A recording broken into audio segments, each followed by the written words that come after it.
నీకు మనస్సు ఉంటే, చెయ్యాలని ఆలోచన ఉంటే, దేవుని కొరకు ఏదో ఒక ఘనకార్యము, ఏదో ఒక బలమైన కార్యం, దేవుని కొరకు ఏదో ఒక అద్భుతమైన కార్యం నేను దేవుని కొరకు చెయ్యాలనుకున్నప్పుడు, దేవుని వరకు నేను వాడబడాలనే తలంపు, ప్రేరేపణ నీకుంటే ఖచ్చితంగా నీకు శక్తి, బలము, సామర్థ్యము, సత్తువ, ఓపిక దేవుడు నీకు అనుగ్రహించి దేవుడు నడిపిస్తాడు. అందుకే అన్నాడు అక్కడ, నీవు భాగ్యము సంపాదించుకున్నట్టుకే నీకేమిస్తున్నాడు దేవుడు? సామర్థ్యం. మనం రెక్కాడితే కానీ డొక్కాడదని డొక్కాడించేవాడు ఎవరండి?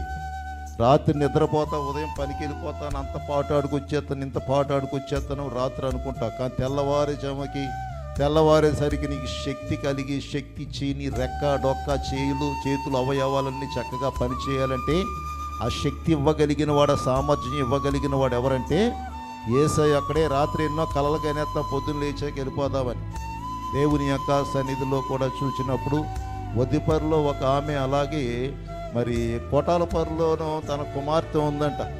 కుమార్తె ఉన్నప్పుడు రాత్రి మొత్తం బూర్లు, గారెలు ఇవన్నీ తయారు చేసేసుకుని, అరుసులు అన్నీ తయారు చేసుకుని మంచం మీద పెట్టుకుని పొద్దున్నే ఫస్ట్ బస్కి వెళ్ళిపోదాం, కూతురు దగ్గరికి వెళ్ళి ఇవన్నీ ఇచ్చేద్దామని పండుకుందంట రాత్రి. తెల్లవారేసరికి తెల్లవారిపోయింది, 6 అయిపోయింది, 7 అయిపోయింది, మనుషులు లేవట్లేదు. ఏంటని చూస్తే మనిషి అప్పటికే చనిపోయింది.